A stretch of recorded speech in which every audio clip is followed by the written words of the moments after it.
Ouais.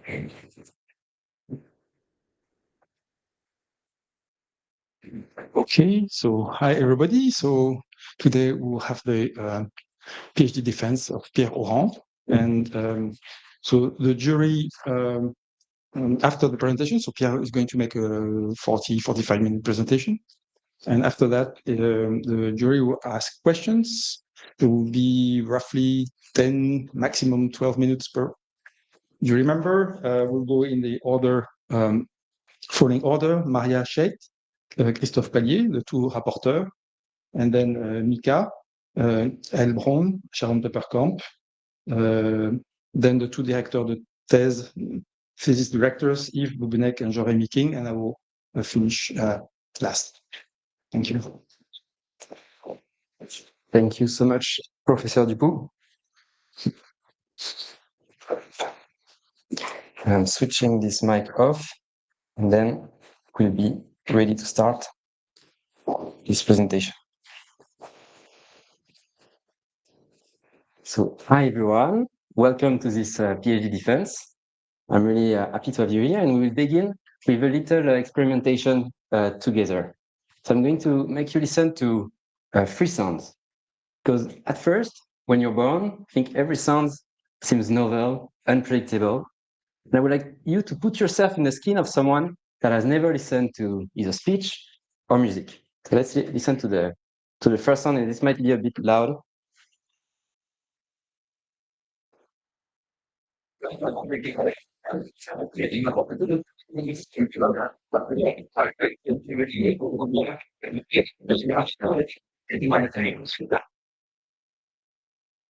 Was it loud enough in the back? Yeah. All right. And now we are going to listen to this second sound. There's a bit of También light. que la medida dará transparencia en la distribución de fondos del sistema. Los críticos de esta medida aseguran que las escuelas magnet perderán cientos de miles de dólares. All right. And then the final sound.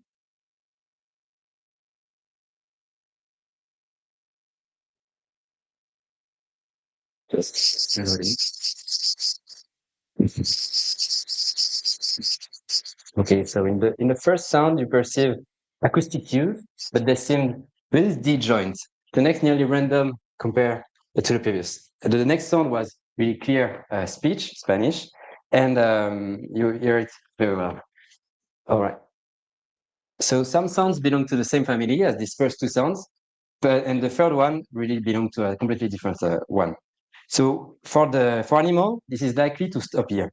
Broad differentiation of sounds based on their acoustic features. But for us, we perceive much more, and I'm going to make you listen how now.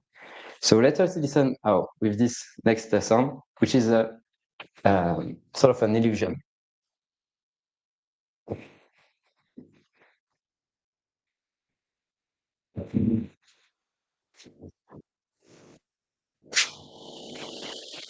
Structure will emerge. Did you hear? Structure emerged because you ran a contextual algorithm. You process a sound based on what surrounds it. Here you perceive the sentence because I said it a few seconds ago. How did we discover these structures? Why are ferrets and humans different? Is it because we grew up surrounded by this type of sounds? Welcome to this PhD defense. I would like to thank you as the member of juries for joining us today. And we'll begin our endeavor or exploration by trying to measure several emergence of these structure detection abilities. And first, we'll define what are auditory structure. Auditory structure are the arrangement of and relations between local auditory elements. There are 2 broad classes of auditory structures, artificial ones and cultural ones. Let's give an example of an artificial structure. To be this sequence of notes, beep, beep, beep, beep, boop, where there is a clear repetitions of what notes. And so here, to generate this pattern, we composed some algebraic operation. In this case, it was very simple, just the repetition of a single note. In the end, there was a violation, letting you discover that indeed you had perceived this repetition, this structure. In the brain, these structures are perceived automatically. and by running an in-context algorithm, as demonstrated by these recordings in magnetoencephalography in the laboratory of Mariace in this paper by Ecole, where they presented repetitions of 5 random tones, just repeating, and this generates these regular patterns. And as soon as you have a transition to a random patterns, a break in the repetitions, what we see is that the MEG activity suddenly decreases, proving that this is a neural marker of structure detections in the brain. If you move to ferrets, we can detect pattern of up to 7 tones, but humans can go up to 20 tones. So for now, Eve can stay the head of our ferret team, hopefully. If we move to children now, we can ask, when does the structure detection abilities emerge? And Safran presented in 1996 this famous experiment where she presented stream of syllables, and each 3 syllables was grouped into a word that would, unknown to the baby, reoccur at some times. And what was striking is that children, as soon as 8 months old, were able to detect these repetitions, these chunks, these words hidden in these syllable streams. Finally, Fosca, Al-Rumi, and all presented these sequences of patterns with increasing complexity.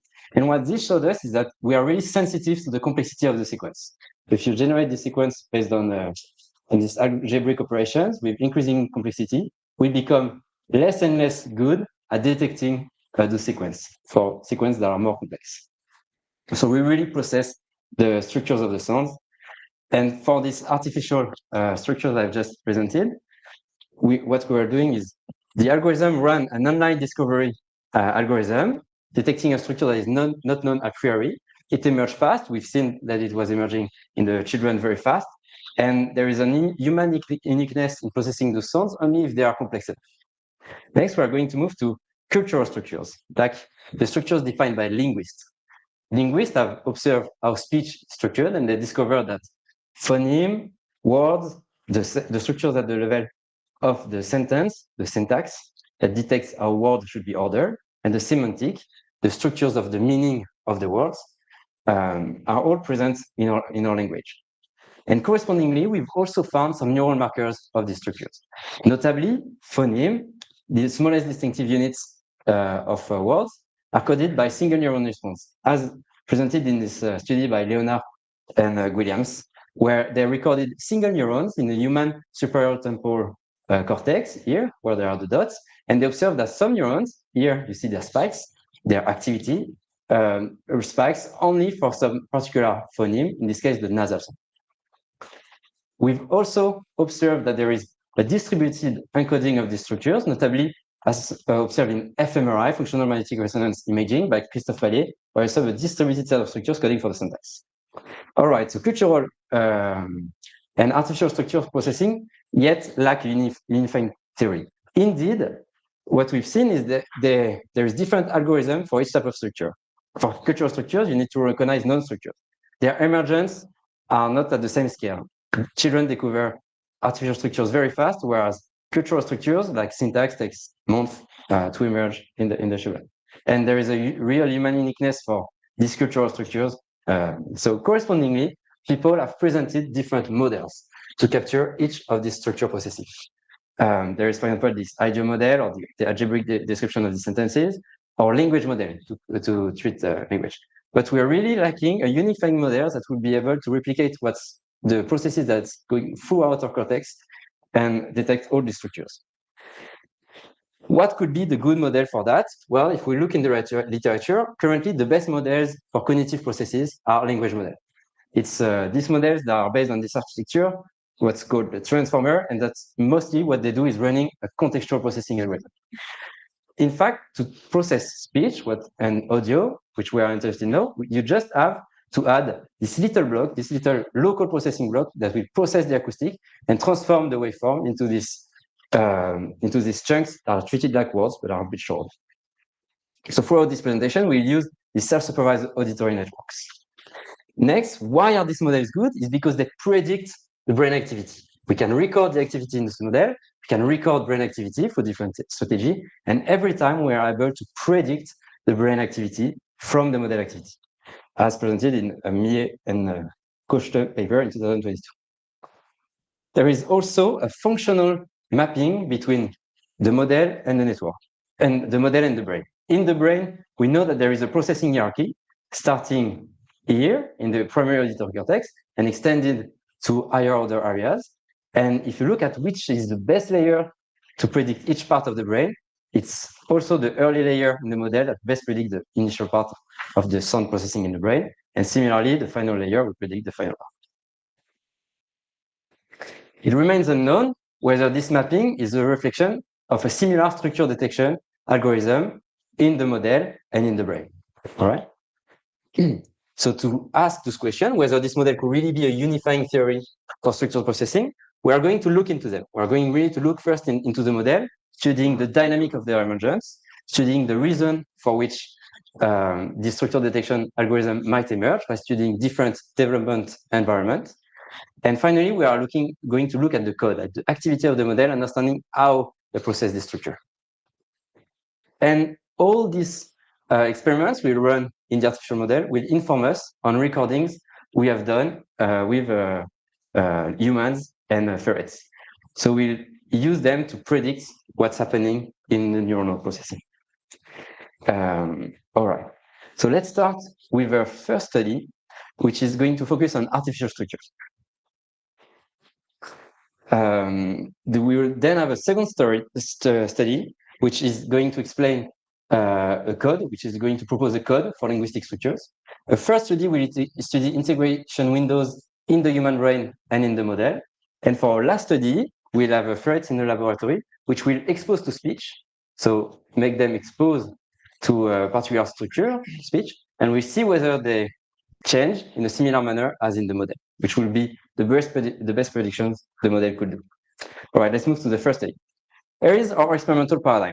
We're going to use different pre-training, different environments of development, either speech, music, or environmental sounds, or a combination of them. We are going to use these self-supervised auditory models I've just presented. We are going to randomly initialize, and we are going to train them. Throughout this training, we are going to record checkpoints of them, and for each checkpoint, we test the structure detection. Test on what? On a common experimental paradigm that we summarize the experimental paradigm presented in the literature, structured around the idea of a random, then regular, then random sequence. If you listen to the random sequences, you should be very surprised. You cannot predict anything. So your surprise should stay high. As soon as you enter the regular sequences, you should become able to predict these auditory elements. So your surprise should go down. If you move toward a new random sequences, your surprise should peak again. And we are going to run the algorithm on the model on this paradigm by Jenny Safran with artificial stream of syllables I've already presented. On this random regular paradigm, I've also presented with repetitions of random tones. On the local global paradigm proposed by Bekenstein and colleagues, where a global structure is suddenly violated. And on this algebraic patterns paradigm by Al-Rumi and colleagues. So let's begin with the experiments of Safran and look at what the model does. Indeed, the surprise of the model goes down for the second and third syllable, which are the only one that you can predict, and it goes down as soon as the regular pattern emerge. Now, if we look at the development of the algorithm, measuring the distance between the random and the regular part, we see that it's a property that emerges in the algorithm. It's really something the model progressively discovers as it goes. It's not something we've asked the model to do, just something that it discovers and it helps him perform its objective.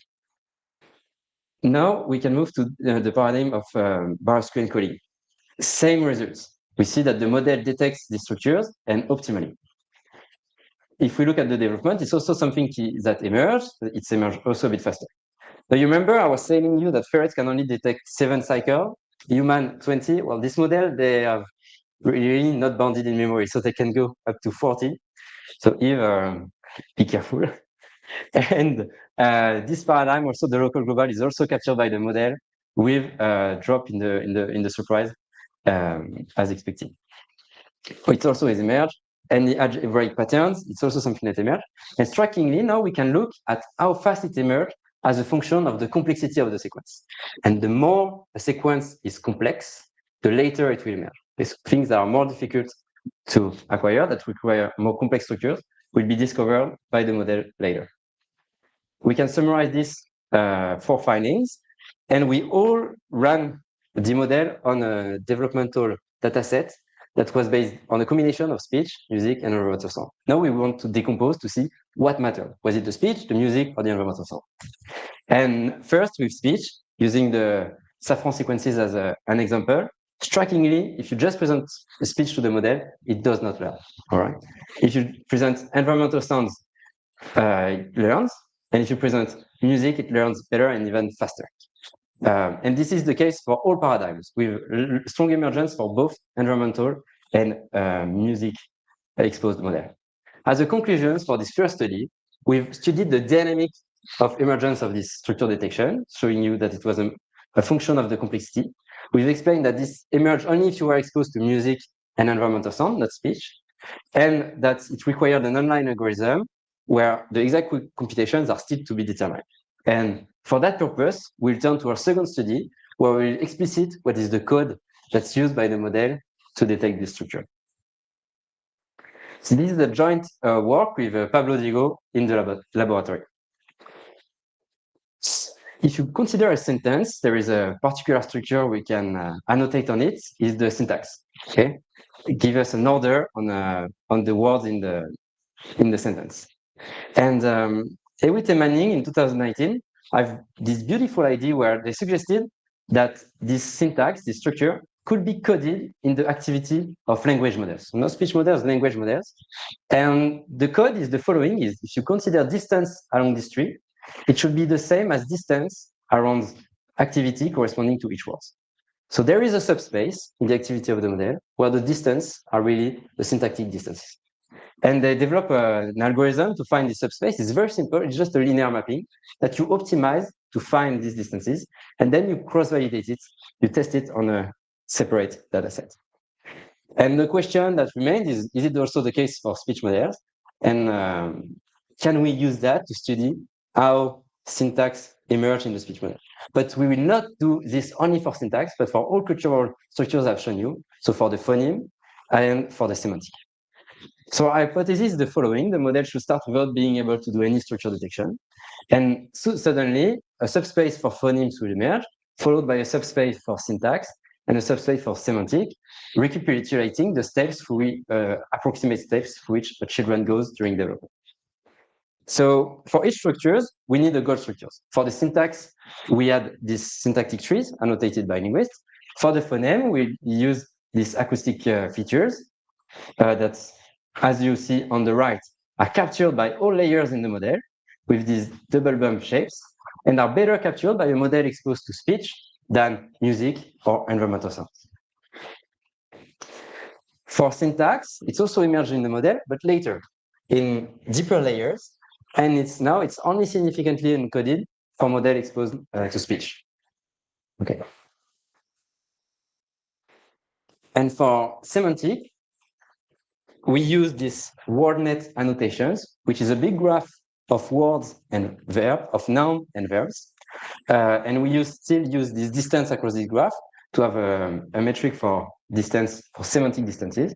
And we see that this is a bit less weakly, it's less strongly encoding in the model, in the same layers as the syntax, and only in speech models as well. So we've seen there is these three linguistic structures coded in the model.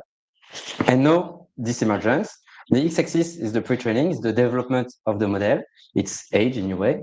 On the left, you have the score, relatively scarce, so they go to 1. And what you see strikingly is that phoneme emerge way faster than syntax or semantic, as expected. So we have also this order as a function of complexity in the emergence. As a conclusion for these linguistic structures, we've shown you how they emerge in the model, in what order, from the phoneme to the syntax to the semantic. Shown you they only really emerge when you're exposed to speech this time, not music and environmental sound. And we've explicited a code, the linear subspace. And our point of view is that this is going to be generalizable to any structures that are coded in this model, that linear subspace will capture the structure and code it as a distance code. Yet, the model were more slowly than children. In this gray area, I'm showing you the amount of data children listen to develop these skills from 1 to 10 years. And so the model uses much more data than the children. So this work predicts that linguistic structure detection is learned, not necessarily innate, although the model still learn them way slower. All right. So we've seen that structure is discovered for contextual processing. And I would like to point this out. This is despite a local learning algorithm. It's not working with words. It's working with auditory units that are 20 milliseconds long.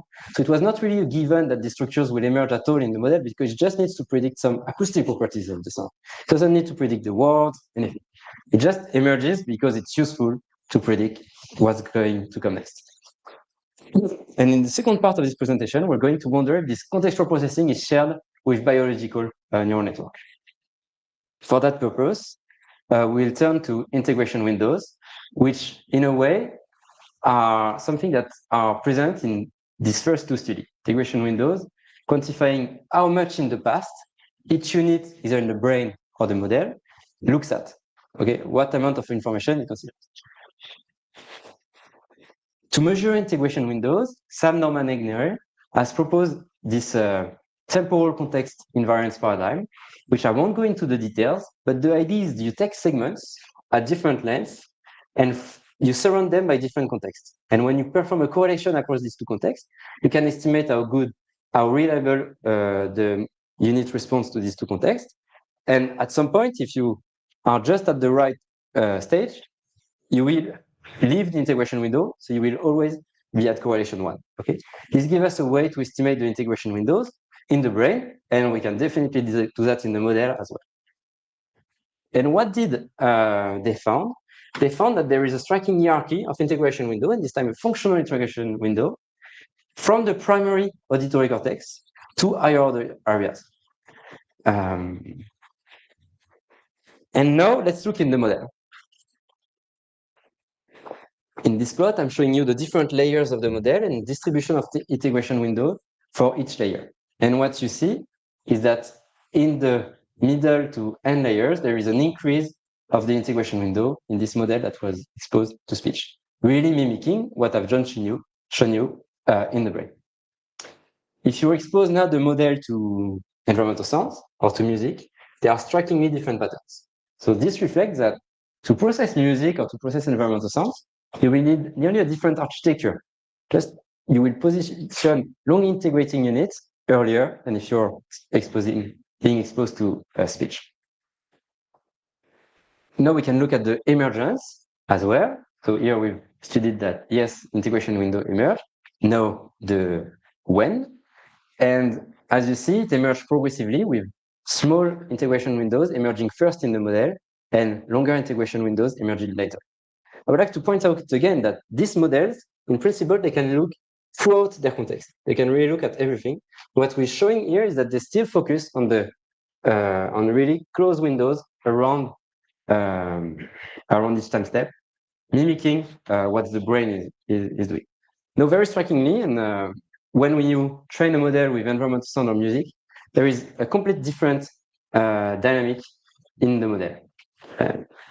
So this is really different from the speech exposed model, and we are not very sure why, and this is the only non-monotonous dynamic you will see in this presentation. Now we've seen that, yes, they have similar integration window. It still remains unclear whether or not the brain network to brain mapping we've presented in the beginning, in the introductions, comes from this similarity, from whether or not they share similar integration window. We have now this time similarity to test and this space similarity, whether early layers in the model best predict early auditory processing area. So we have the time and the space to test here. And if you focus on the time aspect first, we ask whether we could predict the integration window in the brain. And we just ran this linear regression, this linear mapping from the model to the brain. Again, we measure the integration windows at the output, and we compare them with the integration window of the unit we are predicting. And turns out to be very correlated. Also, integration window that are predicted are slightly smaller.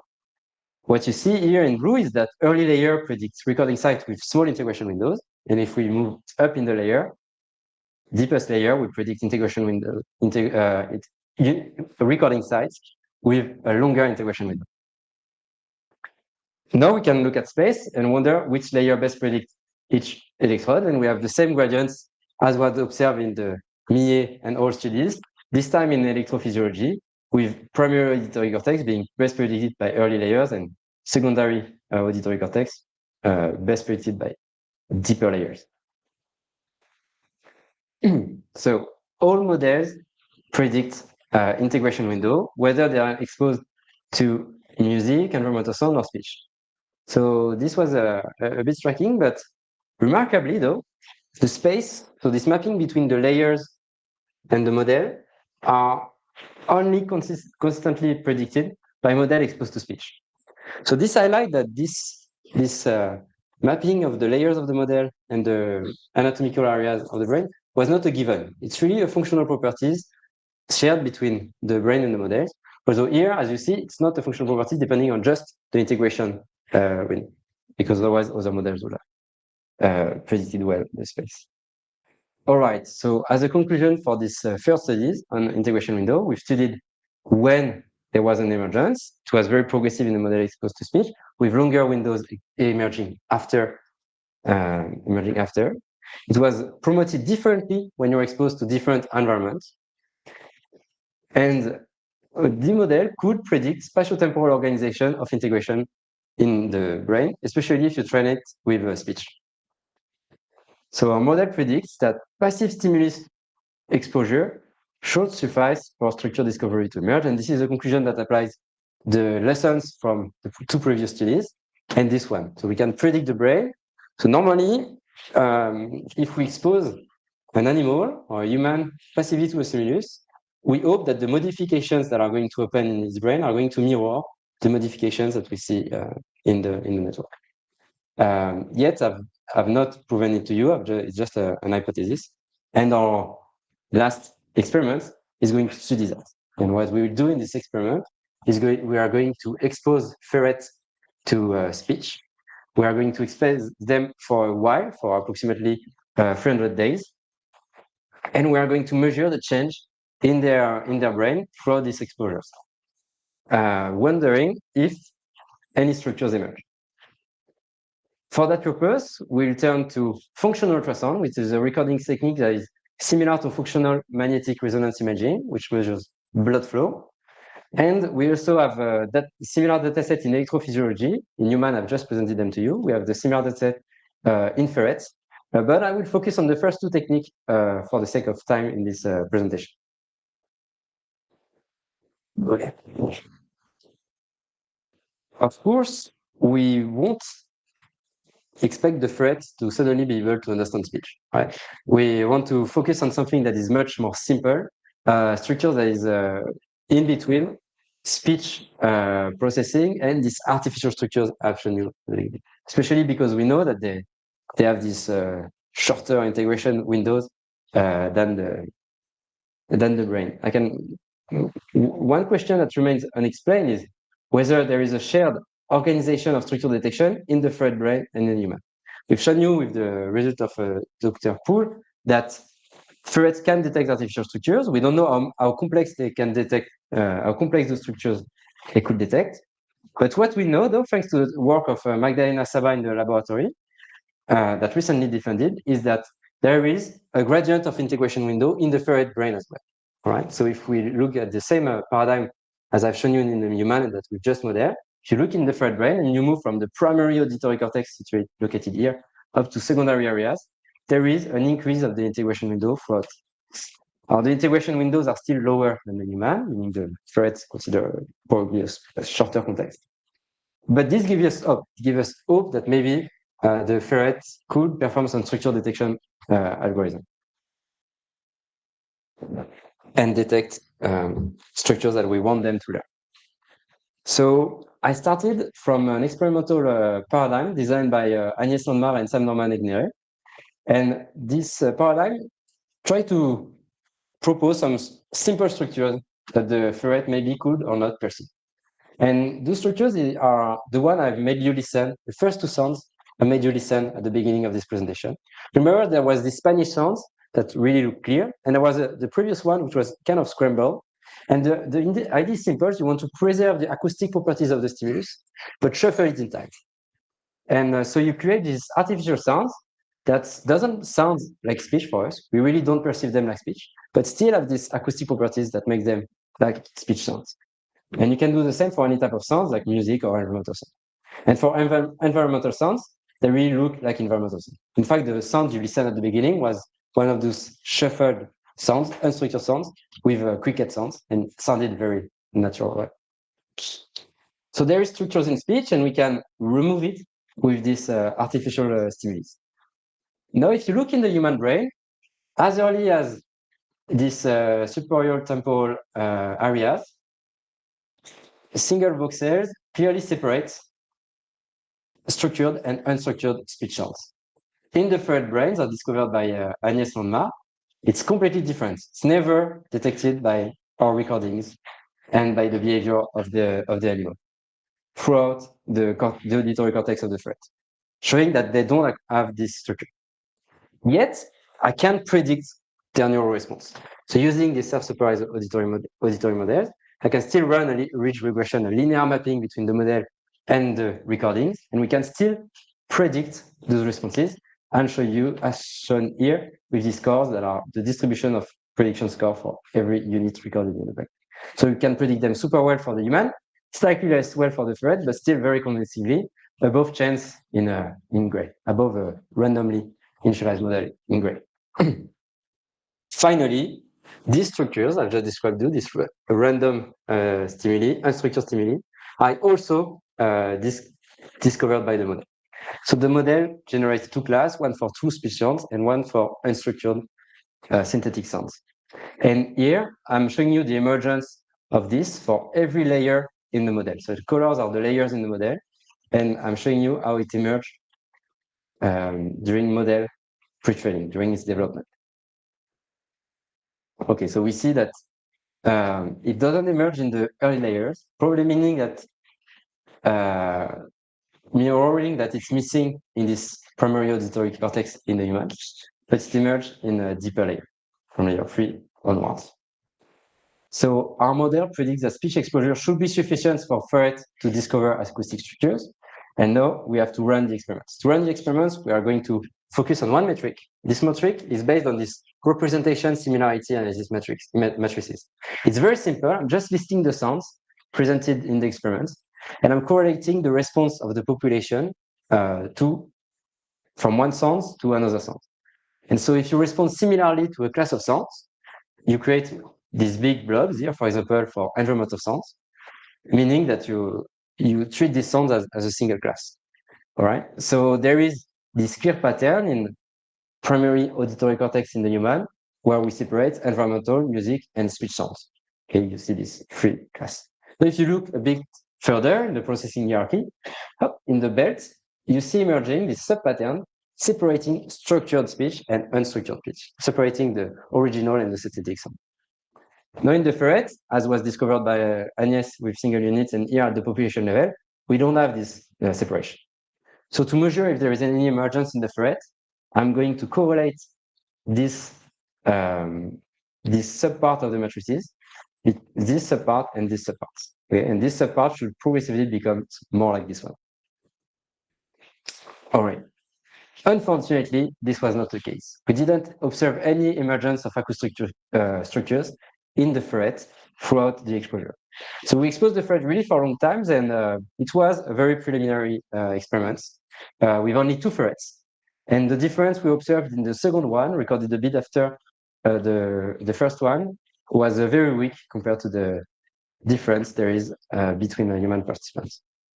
So humans always detect these structures, but not in the no ferrets detected them, even if we expose them for really long time. All right, so I'm a bit ahead of time. Nevertheless, we have to conclude. So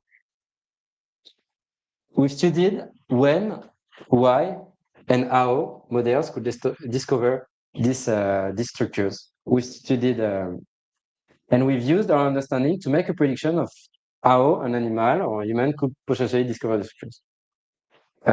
We've also made predictions on how integration windows should emerge and be structures in the brain. And this was well confirmed. It was not very well confirmed on our predictions for the third data. Concerning the when, we would like to stress one more. The important message is that more complex patterns are discovered later. And this is not something we put in the model in the beginning. It's really something that emerged and could sound trivial maybe at first, but was not very clear and will, I think, help us further our understanding of these dynamics. This was the case for artificial structures, for linguistic structures, for the integration windows, and even for these acoustic structures that we've generated with this synthetic stimuli. We've seen that if you expose the model to different development environments, you generate very different processing. Sometimes you can process artificial structures when you're exposed to environmental sounds or to music. If you're exposed to speech, you are becoming able to detect linguistic structures and these acoustic structures. And models that best predict the brain are still models that are exposed only to speech or to combinations of all of these data sets. Finally, for the code, it was really studied too that enables us to propose a code that applies across linguistic structures, a code based on a distance code. And we've seen that these structural detections emerge progressively in the layers of the model for all of these structures. Concerning the biological relevance, we've predicted the integration windows and neuron activity in the human recordings. We have the same dataset in the ferret, so one future step will be to predict that as well. But unfortunately, although we could predict functional ultrasound data through this self-supervised model, which was not known, we didn't see any emergence in the ferret. And I would like now to stress some limitations of this model, which are very important. First, models are trained with unrealistic datasets, right? As we've seen in study 2, they use not necessarily too much data, but since they reuse it a lot, they go through the dataset really too much compared to a children that discovered language.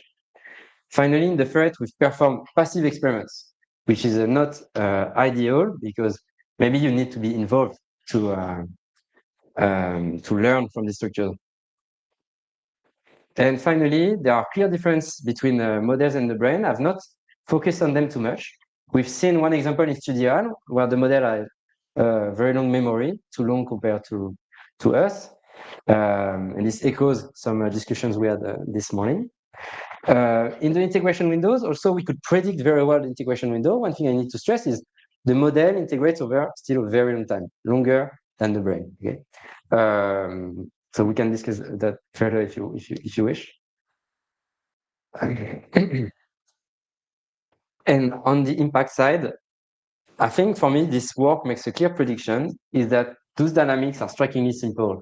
All right, we could fit these very simple functions that predicts the dynamic of learning. And this gives me hopes that we can, in the future, theorize how developing in one environment predicts, like will generate complex algorithm, contextual algorithm, like this structure detection we've just discussed. Consequently, for each study, we will perform some follow-up with further model-to-brain studies. With Lena Evanson, I'm really excited by this project where she has recorded a beautiful dataset of children, and we are going to compare whether children progressively discover linguistic structures and whether they discover them with the same pace, with the same trajectory as the models. So we tried to design these complex experiments with the ferrets to do that.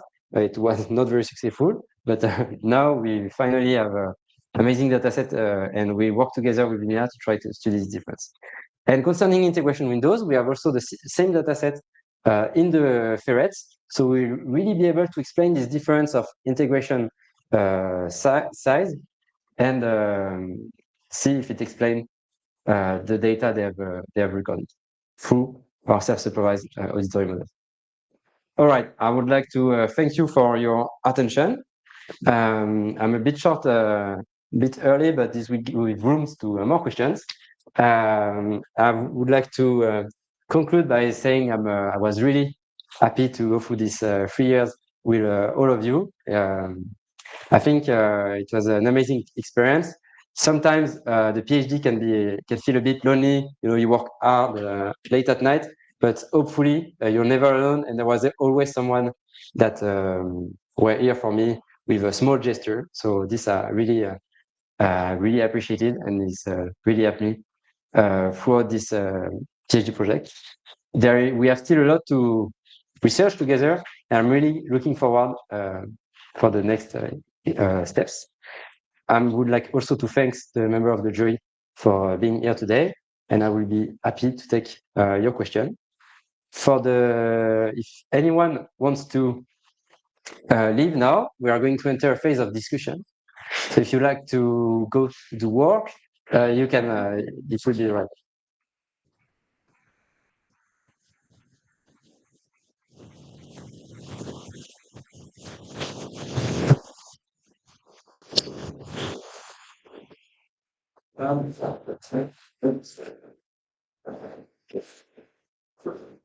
S'embêter.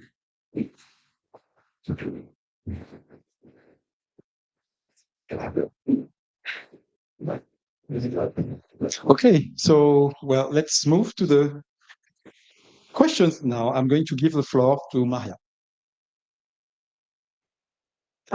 First of all, thank you, Pierre, for this really excellent presentation, and for your thesis. I remember speaking to you about this maybe a year and a half ago, on a rainy day in a cafe near Centre Pompidou, and you were telling me with this excitement about your kind of initial results. And since then, I've been telling about them to like almost everybody I met, because I think it was like so fascinating and interesting, and sort of seeing the written work, come together, and the other experiments that you've produced was really an enjoyable and kind of fascinating read.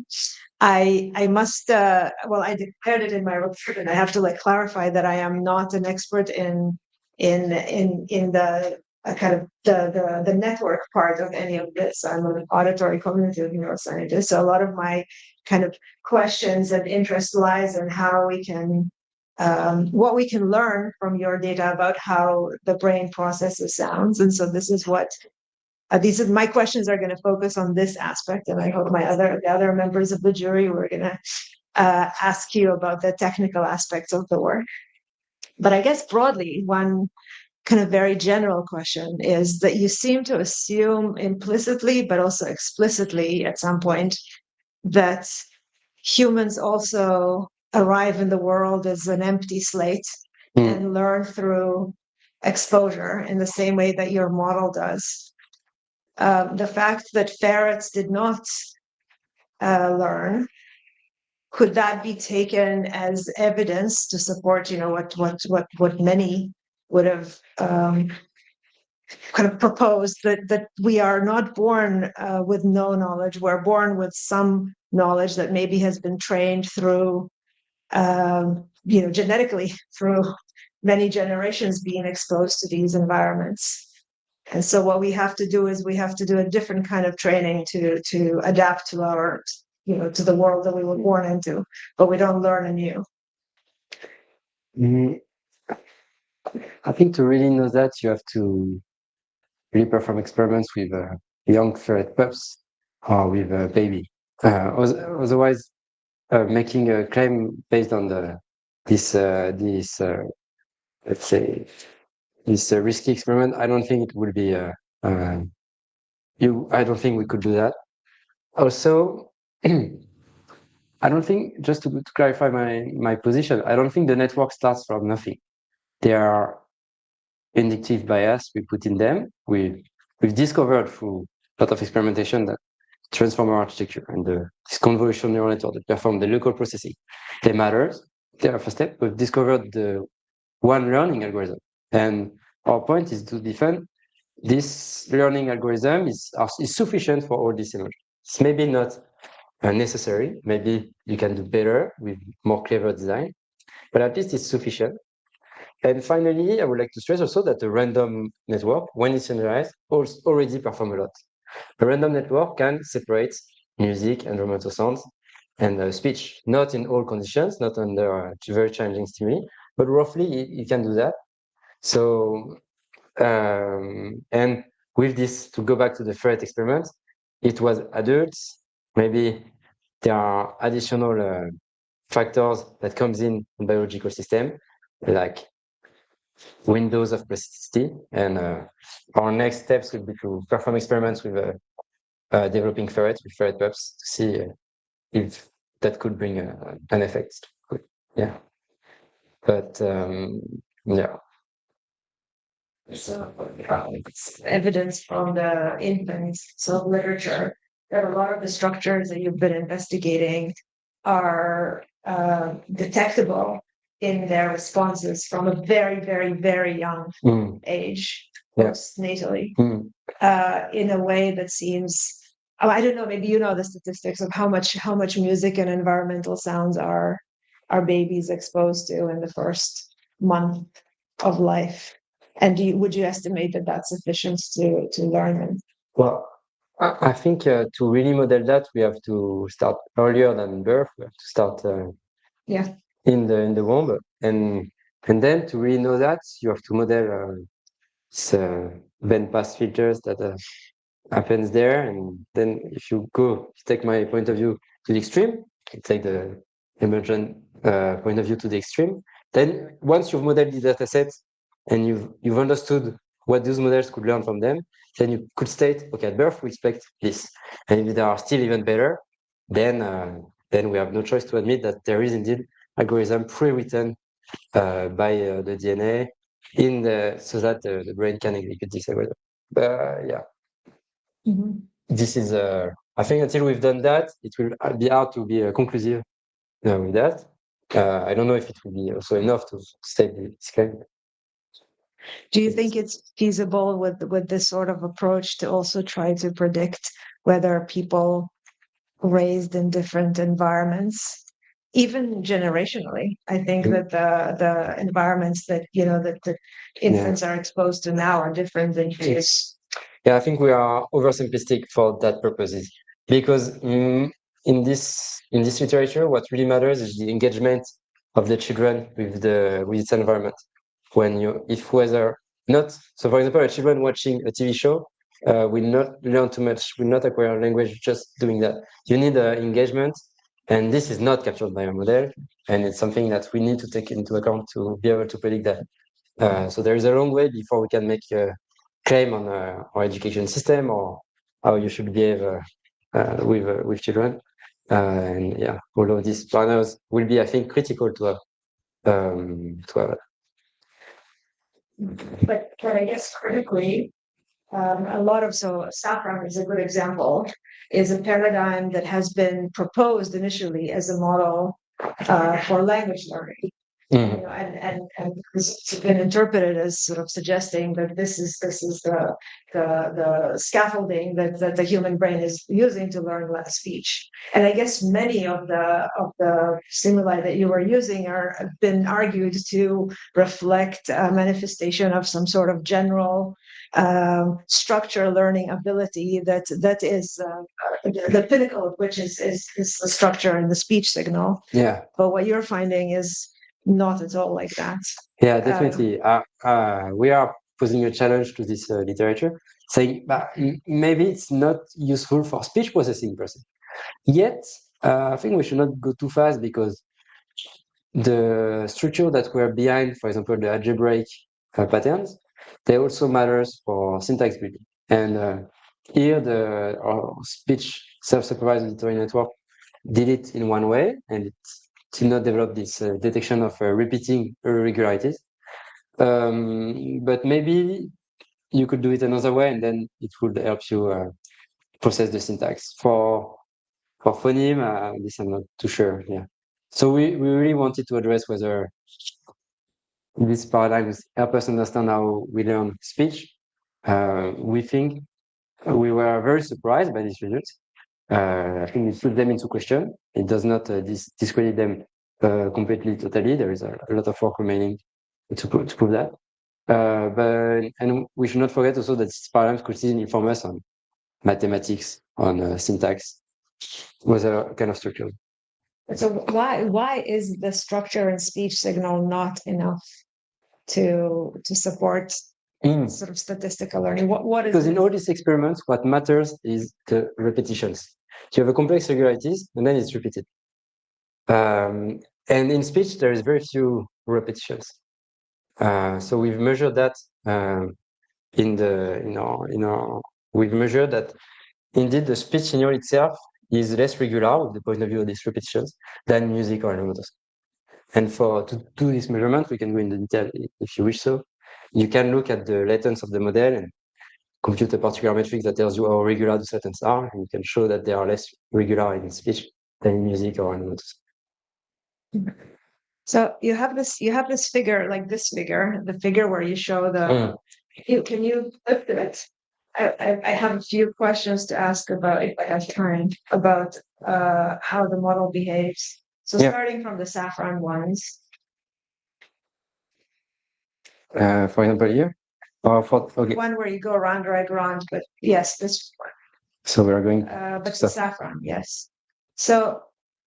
So here it looks like immediately when you switch to random, the first syllable spikes up. So from regular to random. So like when it ceases being saffron and resumes sort of being random.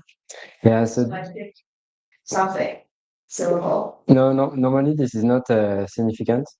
It's just at the second time, and the way I present is sometimes the first.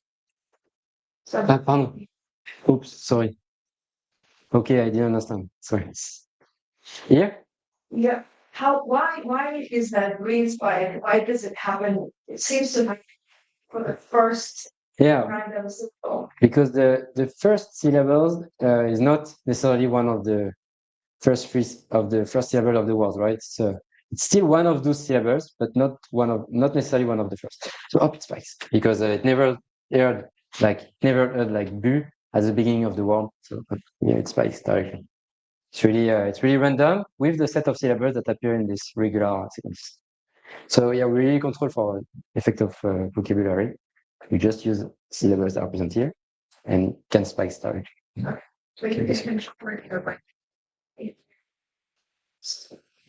So yes, it surprised the moment the first syllable was not to be expected at the beginning of the word. Yeah, because it's also understood that there is a certain set of words, 3 or 4, it's 4, and directly up surprise because it's another variation. Two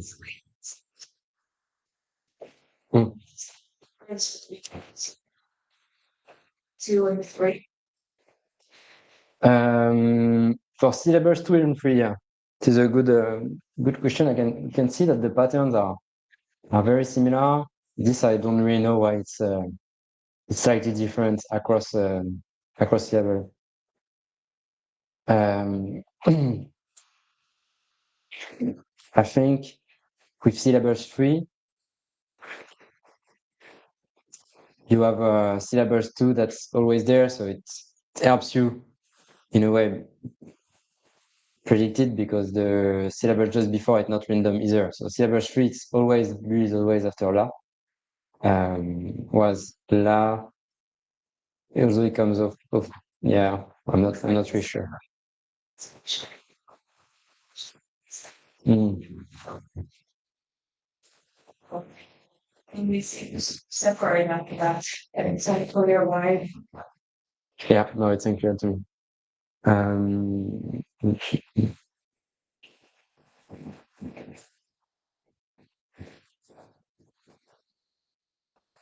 Okay. Yeah, no idea. I think it's Well,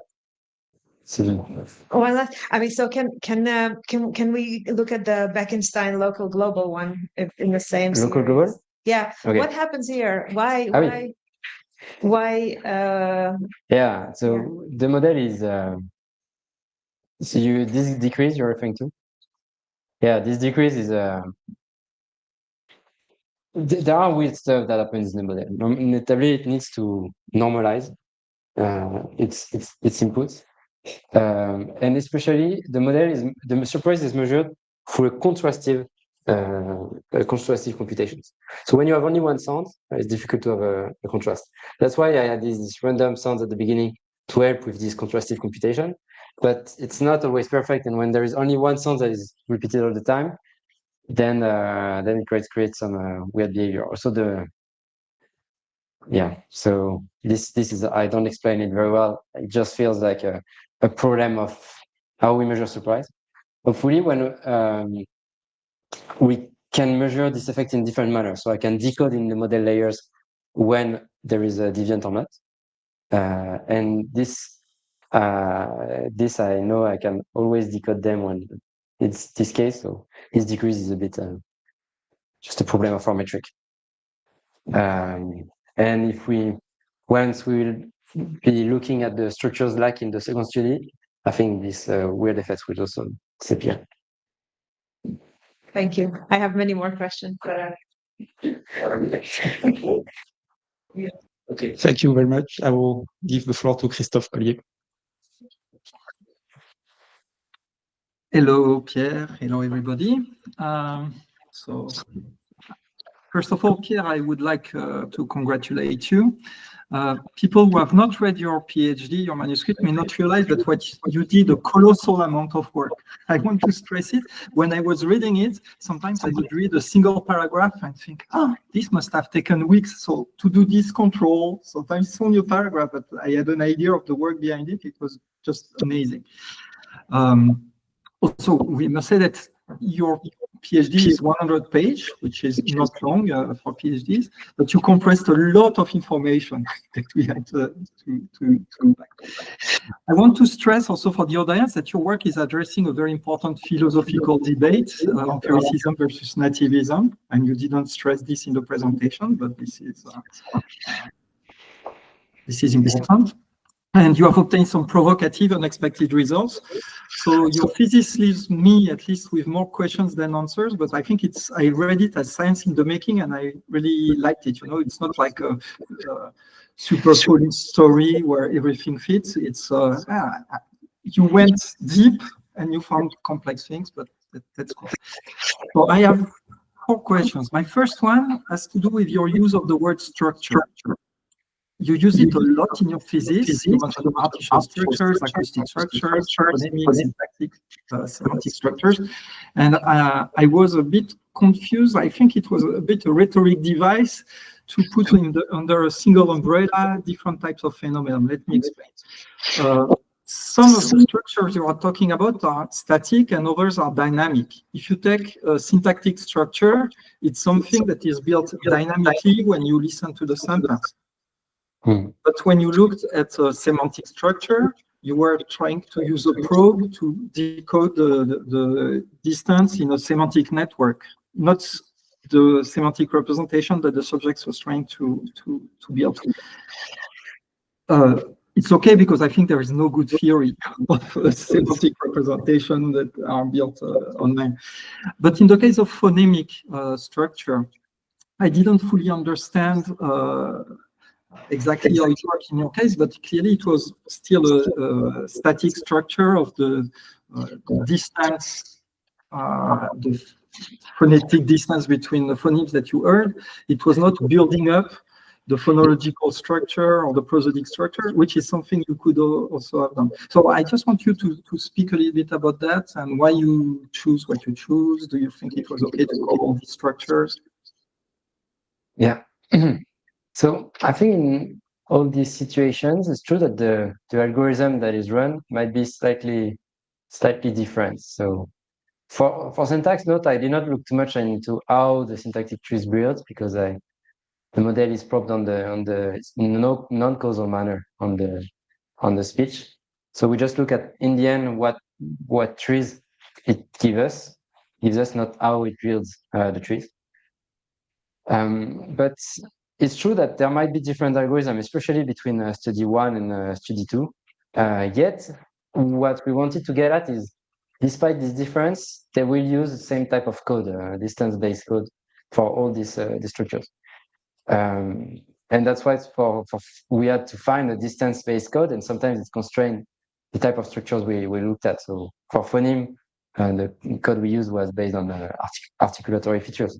For semantic, we found this WorldNet hierarchy that gave us a pre-existing distance.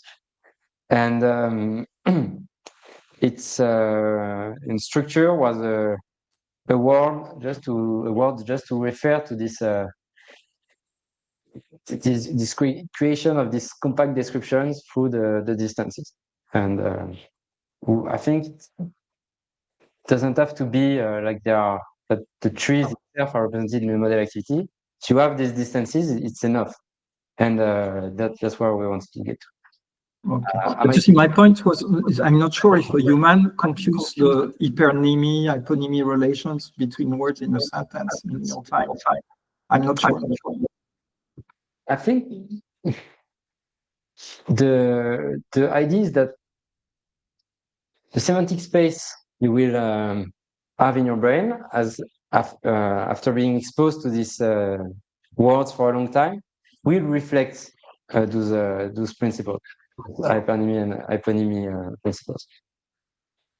It's true, though, that it might be encoded with slightly different relations like hypernymy and hyponymy. For us, it's really an exploration of we're unsure if this was the good semantic structure to study. We tried it. There is evidence that it might not be the best. In fact, in other papers, even people suggest that the distances coded in language models better describes the distances you measure in brain activity. So I think in your brain there is still a population vector for certain words, and if you look several times at this word, it will be distributed around this direction. And for another word, there will going to be another direction, and these two directions they will be distant according to a semantic structure. And we've proposed this structure, but it could be another. I still think that is going to be the case. No? Excuse me, I want to move to the next question. So there is a paper, I don't know if you know it, maybe you do, by Deletong and colleagues from DeepMind. This is a paper that was entitled Neural Networks and the Chomsky Hierarchy. Do you know this paper? No. No, well, too bad. So because it would have been interesting to discuss it, but basically what they found is that transformers are not very good at learning formal languages that go beyond finite state automaton. That is, they have trouble with context-free and context-sensitive language. Basically, when you read their paper, you think that what transformers do are approximations of language using finite state automaton. They don't capture grammars that yield the type of structure that you might need for some of the stimuli that you use. So I wanted to ask you, do you know this paper and how do you interpret your results in light of them? How you reconcile this? But if you don't know the paper, maybe we can skip that. But I think the easy answer to that is saying, are human brains also doing really this grammar processing? I know you probably have some evidence for at least a little bit, but in situations where there is a very complex grammar, we still struggle, right? We don't have this really perfect automatic grammar. No, but if you take to copy language, actually, that's what Maria has done, like put repetitions of the same sequence, and the sequence can be anything and have any length. Mm. If you try to write a program in Python that does that, you will realize that you need variables, arrays. You cannot even work with a stack. So from the computational point of view, it's the context-sensitive level. And in the paper of the Letang, they show that transformers have trouble with that, and you show that they don't in your data. So that's why I'm asking the question. If you don't know their paper, I think we should read the skip. Okay. The question to see whether this is specific to the type of things. I think it's specific to the type of things they were doing, and your stuff is more real life, if I may say. Yeah.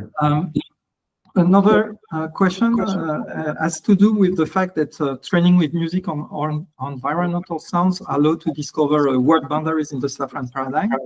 Mm-hmm. And you mentioned a study by Millet that found that when you train wave-to-vec on speech, it predicts better the brain activity than the one that is trained on non-speech acoustics, right? Yeah.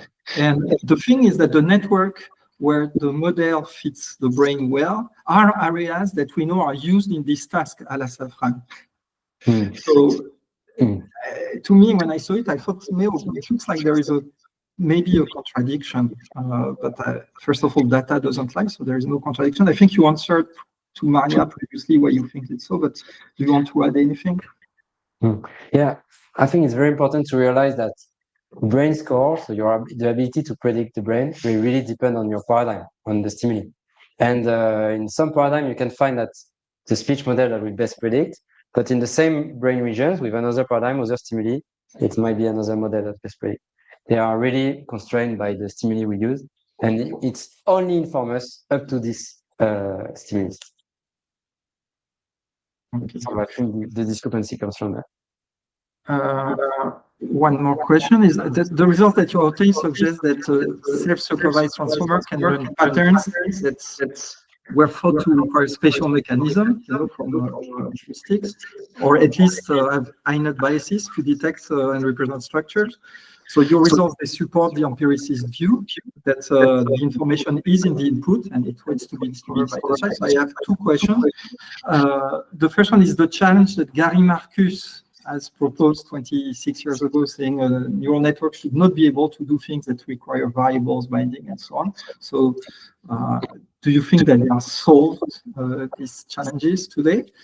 And second is, this is a crazy question maybe, but could you speculate why humans and not apes acquire language? But you had the same question with ferrets before. That everything is in the input. I mean, apes seem so close to us. For me, the big question is why they don't learn language. Yeah. Yeah, to get to the first one, I think we now have a proof that I think for Marcus at the time, it was difficult to imagine that this model could really do in-context algorithm. That could simulate those algorithms, those discovery of structures online, even though we didn't write it inside them, through vectorial operation. And these processes of in-context learning, which you use every day now when you do a query to ChatGPT, he thinks about your input, he realizes that there are some structures, for example, when you ask for a translation, and he delivers a translation, is behind this change. And for me, this is a step change in the way in the abilities we know for this model. So I think, to me, this answered the point from Marcus initially. And on why apes are not able to learn language the way we do.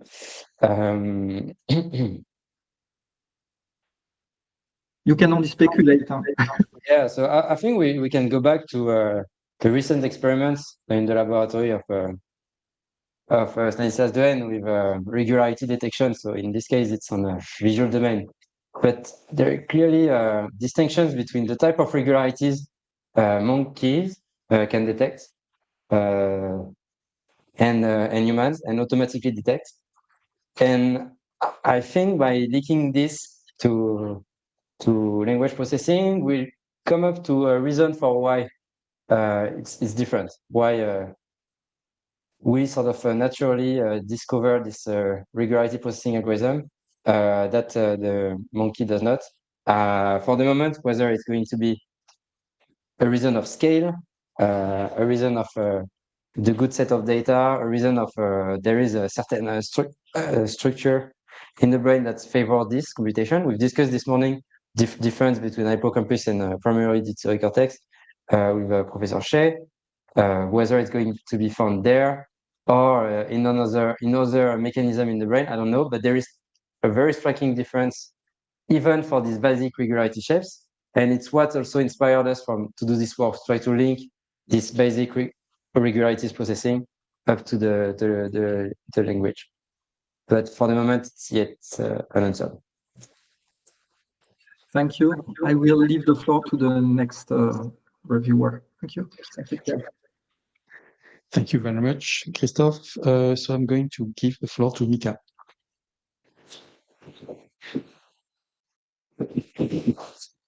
So, Pierre, I would first like to just congratulate you on this piece of work. I really read it with great pleasure and enthusiasm. It's quite rare that because it combines these lines of work that are really close to my heart, but that are not really often combined. So on the one hand, the more traditional designs from cognitive science, and especially the processing of statistical regularities in audition, and more controlled designs like temporal integration windows. With, on the other hand, more recent AI approaches, self-supervised models that can learn the most complex structures in real stimuli. And I was really impressed by sort of the breadth of your thesis, both conceptually and also methodologically, combining on the one hand new ideas from AI with sort of classical approaches from neuroscience, and then doing ferret experimental stuff while doing actual training of state-of-the-art models. When I was reading the thesis, I was like, I wish more of neuroscience was like this, that would take AI seriously and does actually interesting state-of-the-art computational work while taking cognitive science seriously at the same time. Unfortunately, it's not like that, so it makes your work all the more special. So, yeah, congratulations on that. I have a few questions, and I'd like to start with the question about development. So you, and then in particular, developmental hierarchies. So you also outline in your presentation the idea of learning from simple to complex, where you learn basic patterns first and more complex patterns later. And you motivate this by the work from Sachs and theoretical work. So you first learn simple patterns and then later complex patterns. You also see this in ConvNets when they first learn the early layers, like Gabor-like filters, and then later layers. In your work, when we look at what is learned, you find this, right? So first the local pattern, then the global pattern. First the phoneme, then the syntax, then the semantics. When you look at how this is learned, so across layers, except in the integration windows, you actually find the opposite, where the later layers converge earlier, and only then the early layers converge. So then you have sort of this reversal, where deep layers learn first, and then the early layers learn. Yeah. So there appears to be this tension, but I was wondering, what do you think about this sort of conflict? Yeah, definitely. I can explain that to you. So it's not the case for the linguistic structure, right? For the linguistic structure, there is the same orders in the layers and in the complexity. Well, it's the case for the last one. Yeah. You see that the later layers, so I think it's figure 2F in chapter 7. So you see that the deep layers converge earlier. So phonemes are learned before semantics, but within phonemes, the deep layers converge earlier. So there's two effects that are fighting each other. There is the effect of the backpropagation. So the model, how it learns, is backpropagate an objective from the bottom of the models to the early layer. And this necessarily bias your learning to be first in the early layer. So when you learn something simple like phoneme or structured versus unstructured, then you have all the information you need at every layers, right? In the first, in the second, and in the last. And so you start to learn it here, in the last. But when you look at paradigms where you progressively need a build-up of structures, you will necessarily achieve the first structures first, and then you will start to build up. So if something is simple enough that you could learn it in the first layer, let's say, then it's going to emerge later, and then it's going to. It's like if the model is going to push it down, it's processing hierarchy, and then it will emerge in the beginning. It's this way that I interpret it because of this backpropagation algorithm we use. I have no proof of that. It's an intuition we have when we look at it.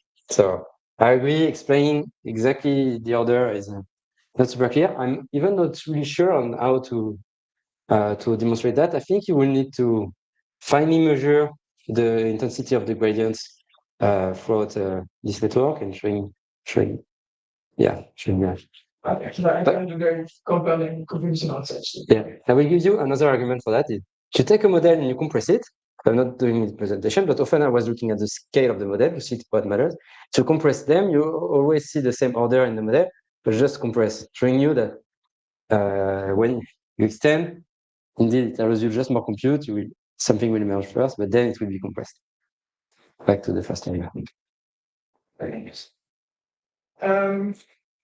Okay, so maybe like an intermezzo, small technical, maybe more clarification question. So it's about, it's not a study, but it's a sort of intermezzo chapter with the dual stream transformer. I'm looking for the figure. I guess you know what I'm talking about. Yeah. It's figure 1 of that chart. And one of the advantages you propose is that you can compute the loss in the normal architecture with 3 forward passes. And in yours, sort of modification with only 1. That seems to be an argument for some computational efficiency that you can do with 1 pass instead of 3. But I was wondering, because you make the sequence length twice as long, right? And at least the self-attention operation is quadratic in the complexity. Yeah. So if you have twice as long a sequence, with twice squared computational complexity, and then it becomes 4 times as costly, right? So it's really worth it. It's really worth it. Let me explain to you. Here, I give you an example, a simplified example with 3 elements for which you wanted to have the loss. But in our initial paradigms, you remember we had all these tones. But in some situations, you have like 1,000 elements in the sequence for which you would want a loss. So for these 1,000 elements, you need to run the model 1,000 times. So it's a huge loss. It's a huge hit. If you run it only once and you get all the loss, it's a real benefit. So it's not just 3 to 1, it's actually any numbers. So because how this model learns is you mask a part of the inputs and then you compute the loss for it. So, but you want the other things to be visible. You don't want them to be masked as well. So every time you want a loss for an element, you need to mask it, compute the loss. Next element, mask it, compute the loss. And so you do the number of passes, that is the number of elements for which you want to have the loss. Did you use this model for like study 1? It wasn't there yet. No, it wasn't there. So I lost months running it on GPUs. And then I designed this algorithm. And now to study like the code in these sequences, I will be able to use this model that converge very well, learn, and I can use it. So I was just retraining another one last week to have a family of them, like we have a family of West Weekly. I think this goes beyond like just efficiency. If you want to switch to other question, we can. But to me, it really allows you to differentiate processing stream from predictive stream. And in regard with predictive coding theory, I think it will help us clarify some hypotheses, because you really have a stream of computation that is you predict and a stream of computation that is you process. And I think you could also find different correlates of the brain in these two streams. At least from the few times I've looked into them, they compute vastly differently. So just new things to explore.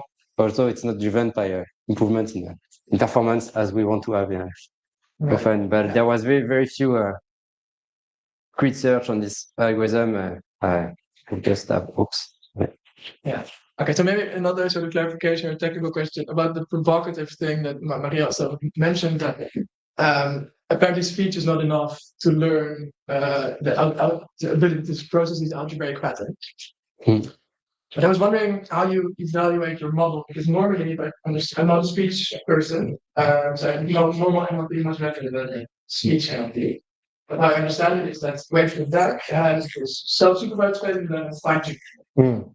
And then after the fine-tuning, you get build kind of data, and you can compute things like word error based. Yeah. And you can say, my model's being good. Yeah. If you don't have this fine-tuning phase. Yeah, we never fine-tune. Your model is actually, your speech model is actually just not so good, and maybe with more speech. Well, yeah, 2 reasons. So first of all, you can compute metrics like this ABIC metrics that Professor Dupuy developed to characterize whether phonemes are well encoded in the model. And this gives scores that are similar to the one we measured in other models.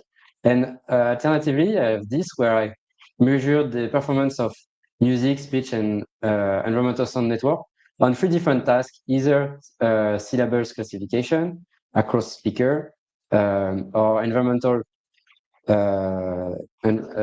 classification of environment or musical genre. This was to give me validation that each model was best in its task. So this shows that you're better than Brandon. It shows that I'm better than random and I'm better than the other models. What is the other? Oh, environment. Environment or music. Compared to like a production speech model. Yeah. But extensive comparison, this I have not run. But we also, for example, for study 2, we also use the base pre-trained model that is provided to us by Meta initially, and they are really similar. Score. Also, I would note that at the beginning of this thesis, I was training for only 100,000 type steps instead of 400,000 type steps. And it's true, we had to extend this to really see syntax emerge well. So yeah, we were not extremely careful, but still careful to validate the model. Okay. And is there still time? There is still time. Okay, let's.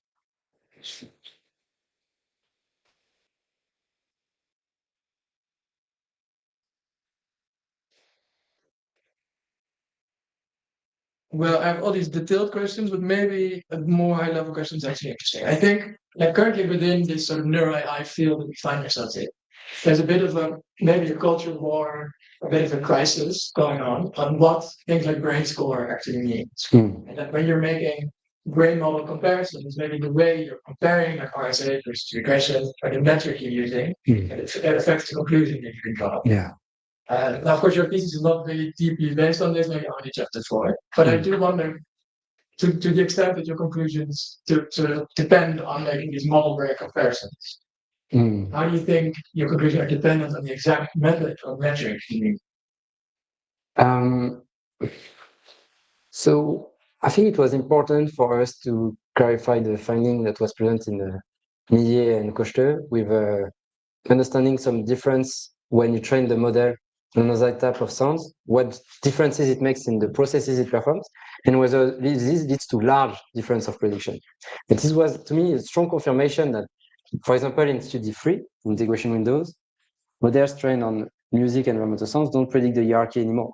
So this is a strong confirmation that it's not just about a small variation in score, but really functional differences in the way they process that leads to difference in prediction abilities. And you're right, because in Study 3, the scores, the R score, are not too different across models. But when you really look at how they perform predictions, where they perform, what they predict, how they predict, there are differences that are striking and that requires careful evaluations. In last chapter, it was important to look at the RSA to give us a chance, an intuition on what classes were present in the models. And in music models, there was not dispersion of unstructured and structured speech. Although the music model could still pretty well predict the brain. And to see differences, what you needed to do is focus on these sounds and not the whole classes of sounds, not all three classes of sounds. Focus on these sounds in particular areas. And so it gives you an intuition of, it's always dependent on the stimuli, okay, you're looking at, your conclusions. And in this case, you have to restrict your metric to some subset of stimuli to see a big differences across models. So yeah, I think general metrics, global metrics are sometimes not enough, and you need to be precise with them.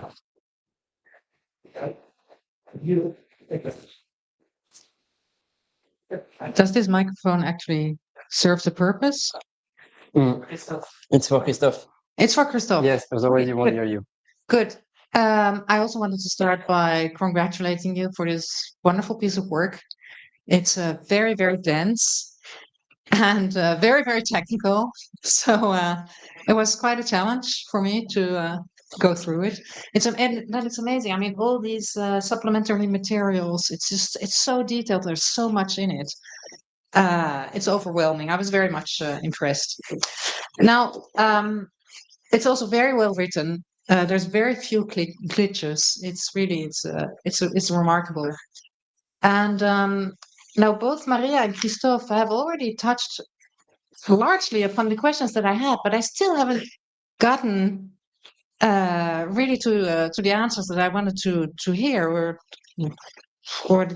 well, anyway, so back to saffron, I'm afraid. But I also want to get to the ferrets. So let's try to be quick. So the rationalist versus the empiricist view on language acquisition. I just don't get it. You show that the saffron chunking, it doesn't work with pre-training on speech. And then on page 38, you say, together, these results challenge radically the rationalist view. So how come that infants at 6 months old can do that? Is that because they are exposed to environmental sounds? Bah, It's kind of hard to believe. Then we can't. It will be difficult to run these experiments with children. I agree with you, but it's our prediction, and it's true. We are also surprised by it. We did not believe, but it's what the model tells us, and the model is probably wrong. And if it's wrong, it will give us a lot of understanding on the differences between models and brain. So yeah, I know it's hard to believe, but it's our working hypothesis for the moment, and we will test it with ferrets. We'll see. I mean, maybe it's not in the plan to exactly test that with ferrets, but maybe one day we will be able to study that phenomenon, to really test it. Yeah. I Okay, don't know more. so when you write that the results challenge the rationalist view, it doesn't mean that you personally abandon the rationalist view. No. Okay, It means that we have sufficient condition that shows that there exist systems where with simple structures, simple blocks of computation, simple learning algorithm, you can discover all of that. And you can discover all of that not with trillions of hours of sounds, still with reasonably sized datasets. Although you have to go through them extensively, it's still reasonable. And I've no doubt that in 10 years we can have these models learning with a very little dataset. So it will challenge the experiment that demonstrate that there is innate or not capacity, to really show that at the time of birth, you cannot have learned it in the past, like in the womb, or it question whether these paradigms were really favoring the rationalist point of view. okay, fair enough. I have an idea for a follow-up test, because you know this saffron type paradigm has been used a lot afterwards, and one of the intriguing findings is that actually, while it does segment at the boundaries of where the statistical information is highest, but what it doesn't do is it doesn't tear out entire trisyllabic chunks. So humans actually do not distinguish between the words that are in the stream and words that are made up of a first syllable and a third syllable, but then another second syllable. So what would your model do? We need to test it. It's difficult to say it before, but it's something that was even proposed by a reviewer this project. Because Not me. So yeah, we have to run that. The good news is, thanks to this new model I've proposed and so on, all of this is going to be testable super quickly. So we have package. We have done some extensive work to make this package accessible, and all these paradigms we have a package to generate paradigms. We have a package to probe the model, and very soon it's going to be as if you're probing the iGEM model, but with this artificial model. So this will be available, and then we can run as a community much more these tests. But what I was really hoping for is that you would, knowing the architecture of your model, that you could have at least a hunch. What do you think? If you run that experiment, what will come out of it? Do you have any idea what your model would do? Would it perform like humans, or would it outperform humans? Because it would make a difference between the real words and the phantom words.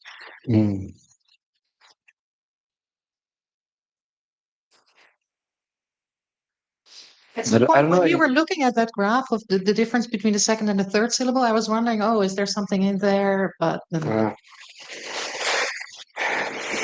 yeah, I think we'll have to look in the model, and not only at the end, but also during the exposure, to see which takes goes through. I have no intuitions, because I've shown you the integration window also varies continuously during the development. So it's hard to know which chunks the model can play with exactly. So, sorry. Okay, well, that's too bad for me, but we'll be awaiting the results then. Okay, so then let's move on to the ferrets.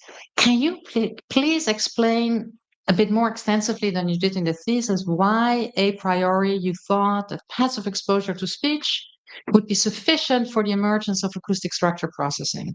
Yeah. So basically what you write is ferrets are highly intelligent animals. They're capable of complex behaviors, including ones based on audition.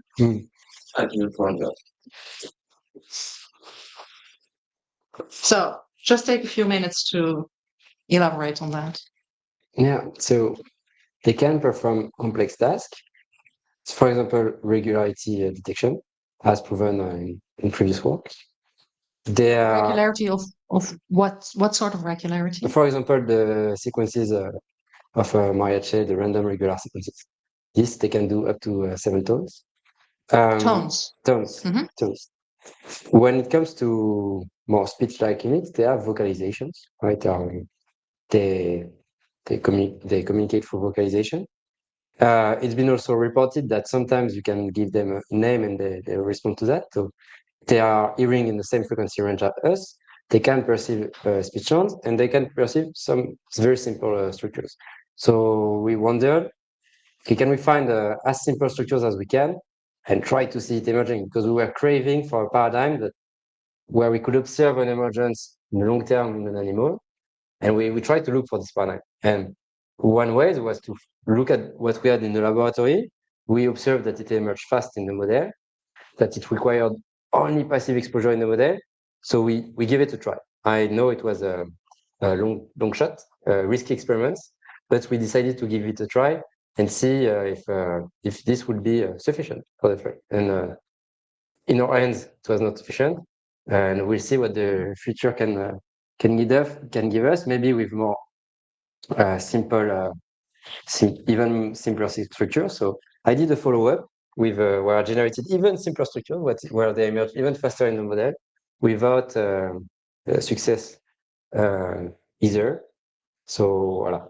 For the moment, it remains unknown to us why it exactly failed, but there is a lot of reasons for which it could have failed. Yeah, I realize this is also a question that is very similar to Christophe's ones about why great apes don't learn language. So why would ferrets learn structural acoustic complexity, speech-like? I don't know. I was a little bit perplexed by it's something simple. It's something that you see in the human as soon as you leave the primary auditory cortex.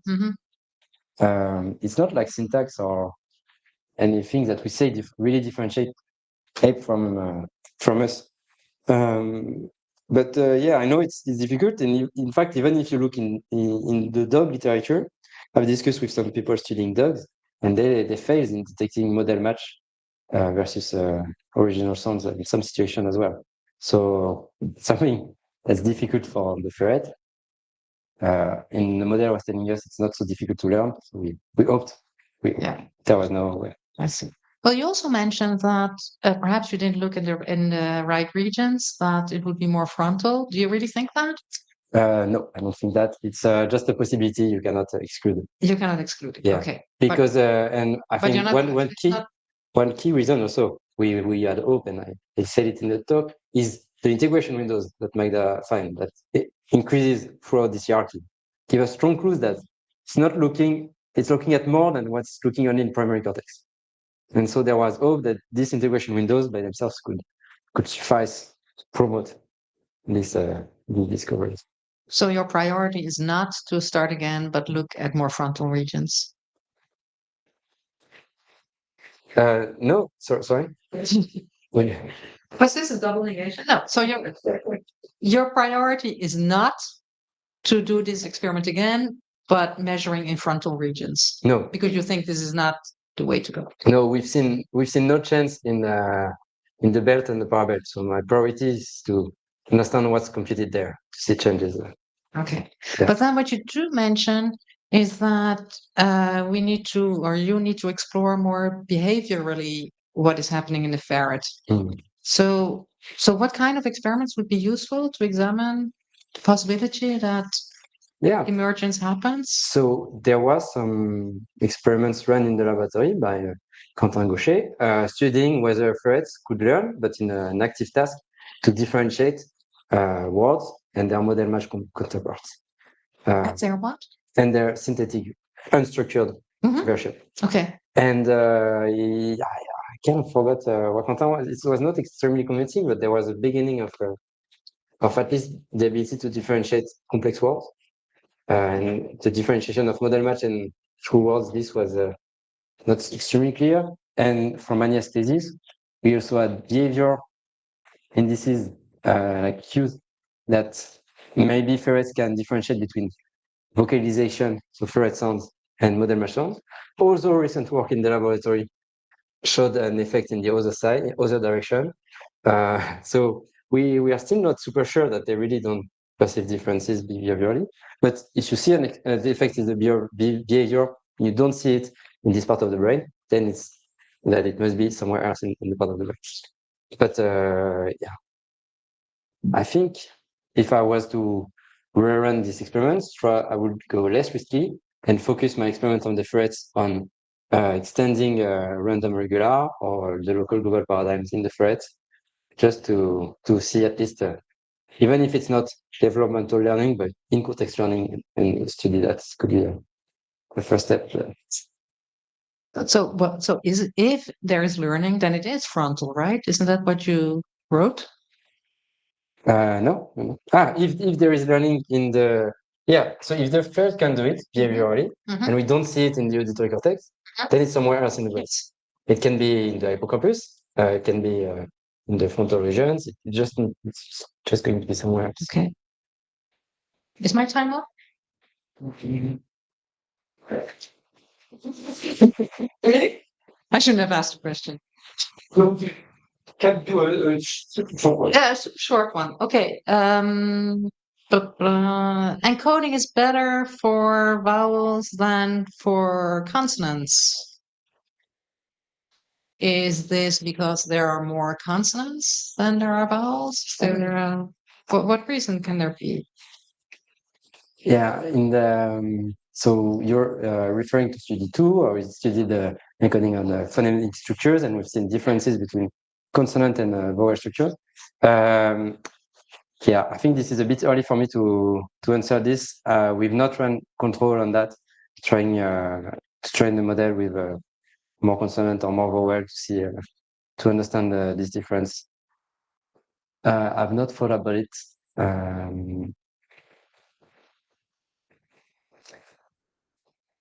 But I do think that in the human literature, we know that it's more difficult for people to differentiate consonants than vowel. So I think it was I think there is a difference in human, and we see a difference also in the model. I don't know if it's in the same direction. So.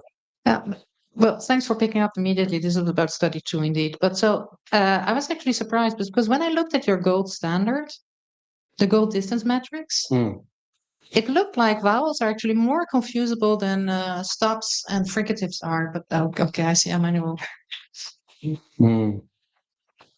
And so I thought it was counterintuitive. If vowels are more confusable, then encoding should be worse. So here, what you're looking at is distances according to these articulatory features. Yeah, I looked at that upper part on the right, and I compared it to the two parts, the stops amongst one another and the fricatives amongst one another. And it looked darker in the vowel space.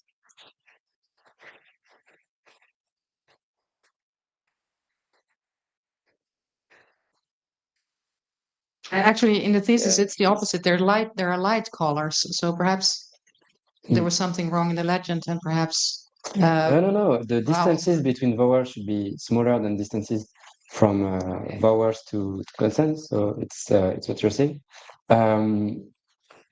These articulatory features does not maybe tell us enough about the discriminability between the sounds. I think to do that, the best is to turn toward this ABX paradigm that was proposed by Professor Dupuy. And it's true that I've not run the ABX separating consonants and vowels. So maybe I should look into that a bit better to answer precisely your point. Okay, thank you very much, and congratulations again. Thank you. I give you floor.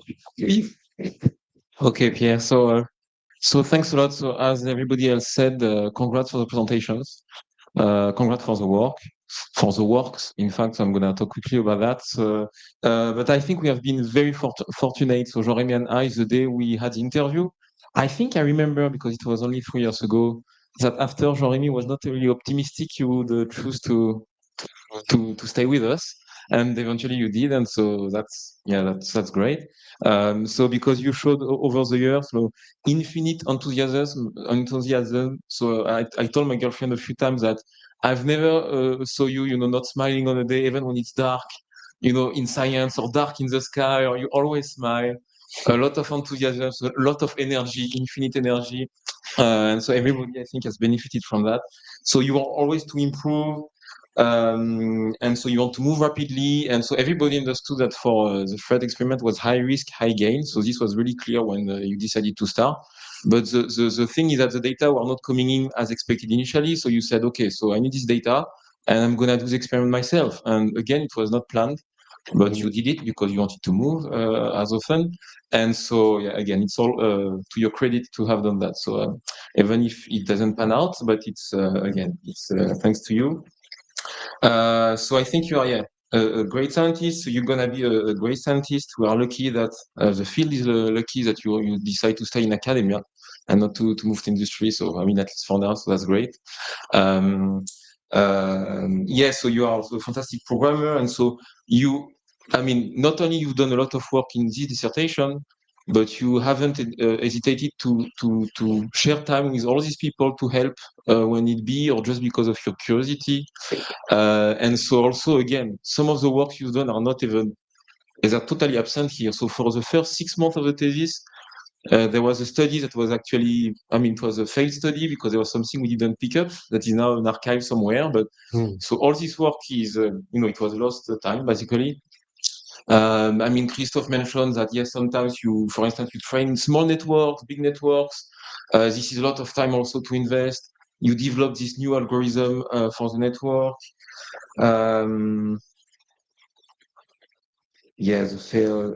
So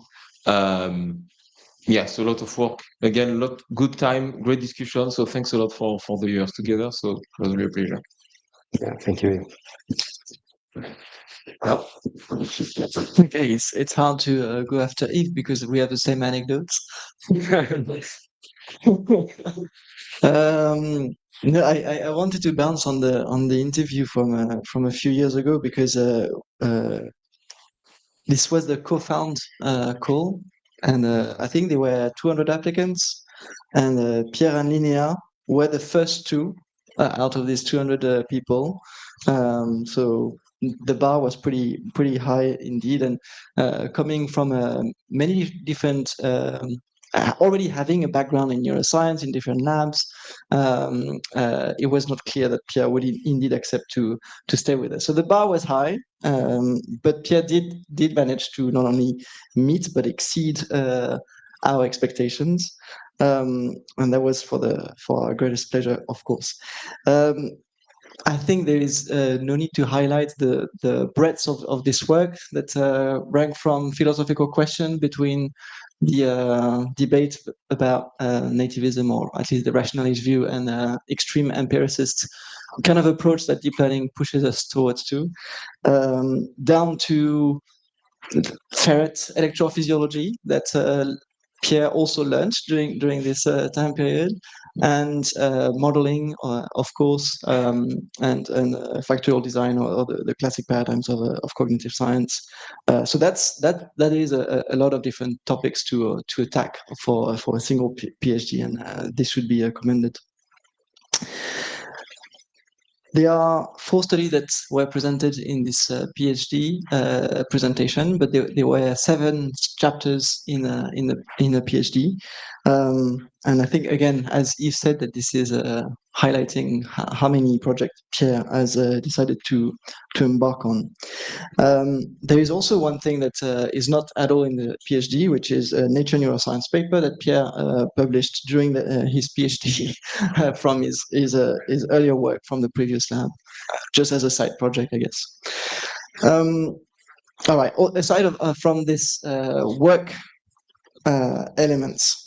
From a human point of view, as you can see, Pierre is not only joyful and passionate about his topic, always positive, as Yves said, but he doesn't seem to be afraid or stressed by anything really. Usually, at least in my short experience so far, it's rather the PhD students who tend to be a bit stressed out by how the project is going, and the supervisor is like, "Nah, don't worry, we'll find a way. We'll do experiment B." And in this case, it seemed that the relation was a bit flipped. At least from my personal point of view, I was like, where are we going with this? Nah, Jean-Rémy, don't worry. It's okay if it doesn't work. We'll just switch project. The hypothesis was wrong, which is, yeah, good humility lesson, at least from my perspective. So yeah, we were, I think, extremely lucky to have you, Pierre, and I very much hope that we'll have the chance to continue work together in the future.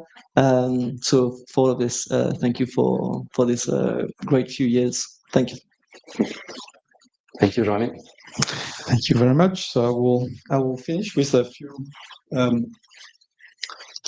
questions. I mean, usually when you accept to be a president of the jury, you always complain at the end that everybody has asked all the questions you wanted to ask. Actually, that's not the case here. That's testament to the fact that this thesis is so rich that I think we could continue this discussion for several more hours and still not finish with all the questions that could be asked. Okay, so back to saffron.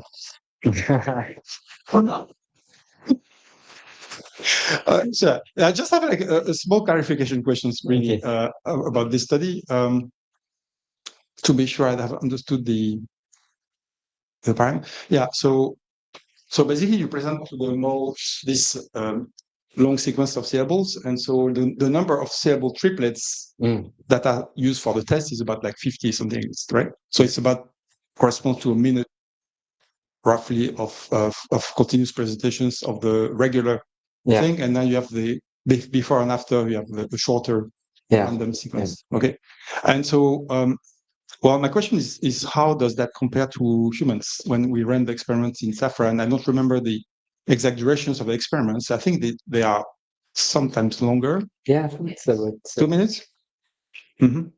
And so and so you present in the appendix of the paper this analysis where you compare known words and part words, etc., which are typically done after you expose children or adults to this kind of sequence. And so here, how did you do it? How did you test? When did you test this like part word stuff? Did you have also a post-experiment presentation inside the same context window, or how did you test that? Yeah, I think I modified the rand. So I modified the rand. It was a post. Okay, so you added some test stimuli in the rand. Yeah.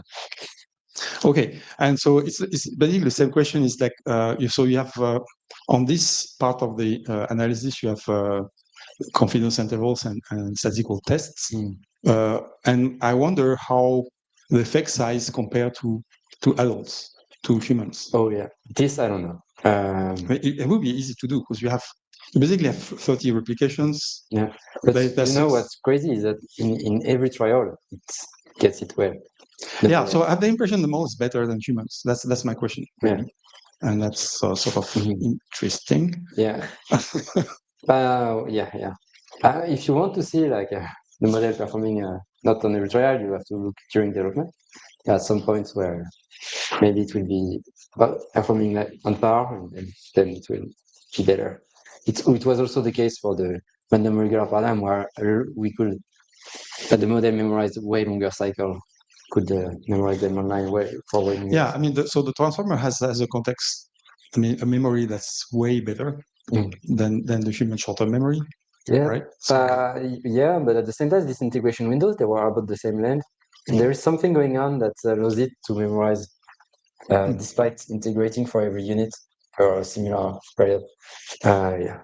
Okay. Well, anyway, so I'm a great fan of this first study because I think it's the first time I see sort of using in-context learning on such short sequences and for stimuli that have nothing to do with what the system was trained on.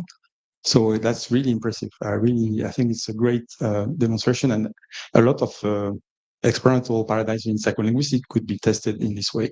Yeah, I completely agree. I would like to stress, since I have a bit of time, two modifications important to make in the model. You need to make it causal, so not like the original model. You need to force causality in the model, because otherwise it performs optimally directly. And you need to be careful with the normalization. It's something I pointed out. But I think this model still like a good way to normalize the audio they receive too. And this has made us problems. So in the other paradigm studied here, if I increase too much the time between tones, for example, the model will start to behave less well. And this is because of these normalizations that perturbate the model, because if you are silent, you normalize everything down. So I think there is still improvements also in this model that will be able us to extend these models to the whole literature. And so regarding the effect of the pre-training, so I mean you look at pre-training in a further study, but I wonder whether one way to look at that would be to look at the attention heads to see whether they sort of go back and I mean there has been a lot of study looking at attention heads in syntax and stuff like that. Yeah. So I wonder whether you have started to look at that. Yeah, I looked a little bit at it, not a lot. We looked at it in the context of the algebraic paradigms. It was not extremely clear. Also, there are some studies suggesting that there is a step shift in our attention heads behave, and this is smoothed out by our metrics. This would be smoothed out by the tricks. I'm not entirely convinced by it, and it's an important future direction to really look at the attention and understand what's going on there. Yeah, so not to kill. Okay, so I'll move to the second study where you look at you basically compare. There's one, yeah. So there's one graph where you have this speed of learning in speech and text models. Yeah, I'm not sure you have it here. Yeah, it's more on. Yeah. So there I was not completely convinced, to be honest, because I mean, so there's a problem with the x and the y axis, right? So the x axis number of tokens, but the number of tokens are not really comparable with text in speech models, right? What we do is I measure exactly the number of words there is in the LibreSpeech dataset that's used to train Wave2, and the number of words there is in this gigantic dataset used to train this model.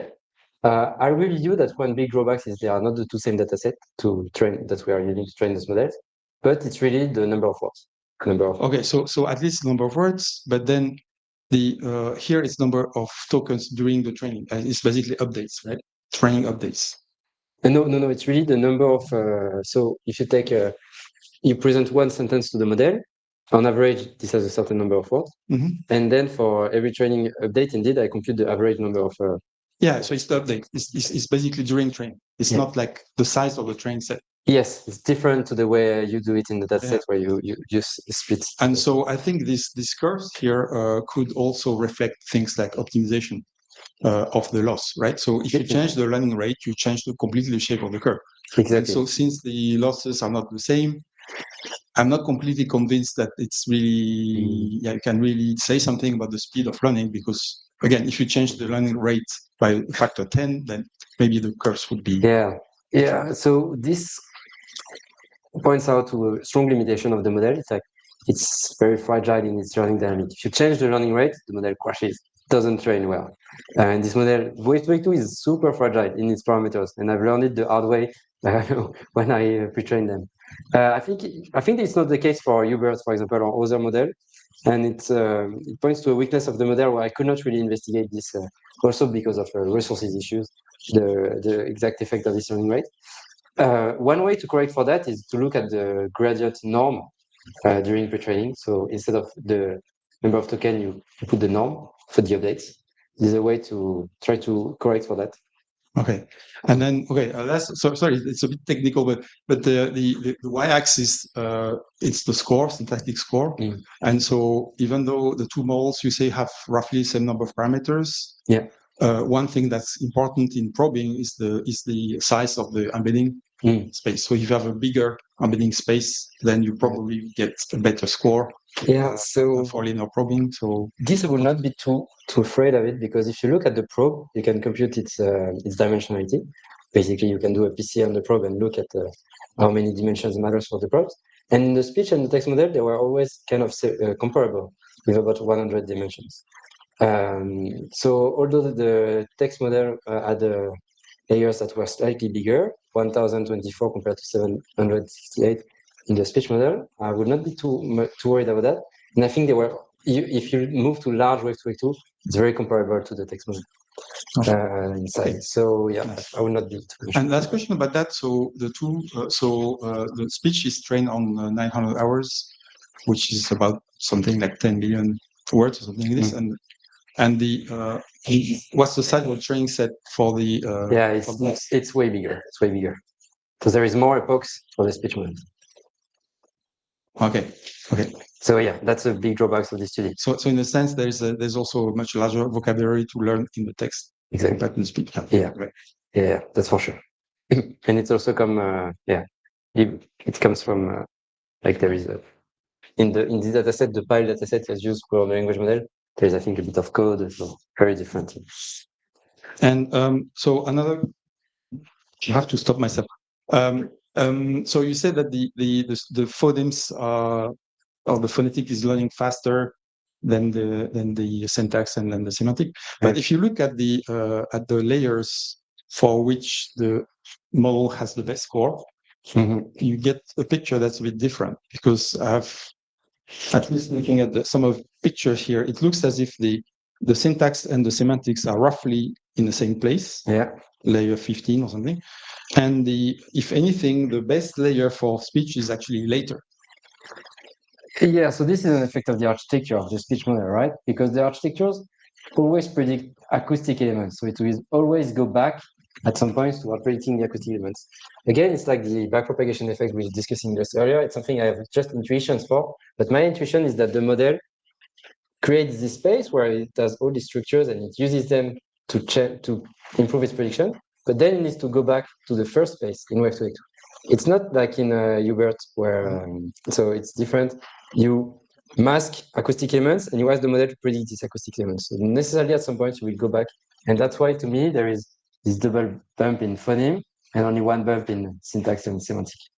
Okay. And so you would predict, for instance, if you change the model, if you use a different SSL model that basically predicts in latent space, you get a different profile. Have you tried that? No. No. All right. Well, I guess enough questions. So, thank you very much. That was